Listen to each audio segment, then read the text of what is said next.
สบายดีทุกคนจะพาทุกคนไปชม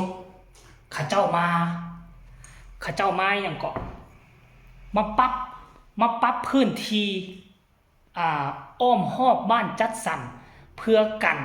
บ่ให้ไฟไหม้เพราะทุกปีช่วงฤดูนี้เป็นต้นไป5 เดือน 5มันมักมีไฟไหม้ป่าแล้วมันจะลามมาใส่หมู่บ้านจัดสรรทั้งเจ้าของโครงการเขาจึงให้รถเกตมาเกตอ้อมกำแพงหลังบ้านตอนนี้เสียงดังอึกกระทึกคือโคมเดี๋ยวจะพาทุกคนไปชมภาพบรรยากาศน้ำกันไปกันเลยนี่ข้าเจ้ากำลังดุดอยู่ทั้งหลังนี่ทุกคนกำลังดุดอยู่ทั้งหลังนี่เอาเก่านี่คันใดมากายก็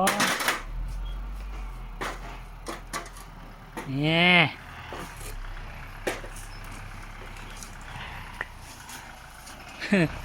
ข้าเจ้าดุดอยู่ทั้งหลังนี่ข้าเจ้ามาดุดทุกปีอยู่แล้ว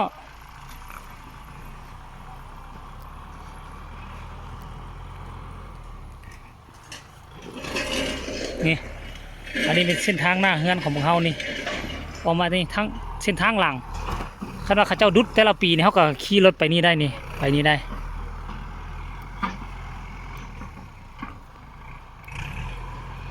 เขาก็อยู่สันกำแพงนี่เขาอยู่กำแพงนี่นะปีกายนี่เขาเจ้าก็มาเขาเจ้าเริ่มปีกายนี่แหละพากันมาดุดพอปีก่อนนี่บ่มีดุดขั้นก่อนแล้วนี่ว่าเขาบ่ดุดอ้อมนู่นนี่นะปีกายนี่บนนี่เขาบ่ดุดเนี่ย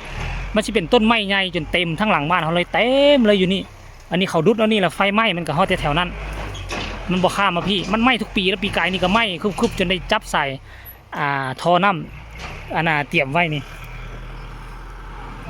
เห็นบ่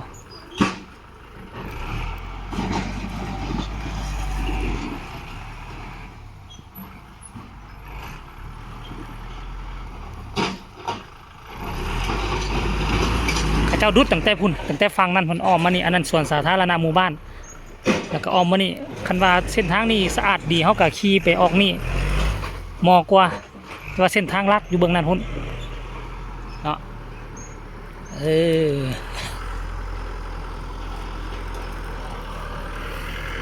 แต่ว่าปีนี้ใครแน่นึงพอบุคือปีกายนี่นะเนาะปีกายนี่แล้วมันต้นไม้ใหญ่ๆเต็มอยู่นี่สัวสิดุดออกได้นี่มาแล้วนี่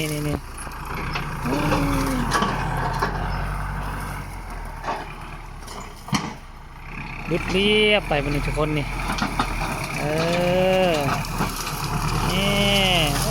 คักก็จะดุดขี้เหงื่อออกไปไวปลาหัวนะ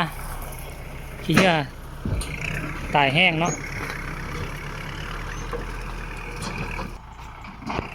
เอามาส้มต่อเบิ่งกกมากระทันนี่ปีกายนี่บ่มีมันหาก็เกิดปีนี้นี่เกิดขึ้นมาปีหน้าก็เป็นไหมแล้วโอ้ลงละโอ้มันแห้งเติบ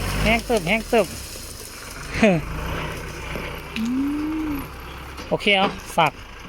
ติดตามกันแล้วกันอีกคลิปหนึ่งขั้นท่าก่อนแล้วนี้ว่ามีอย่างคืบหน้าตื่มจะรายงานให้อีกเทื่อนึงก็แล้วกันคลิปนี้ฝากไว้ที่นี้ทุกคนเด้อ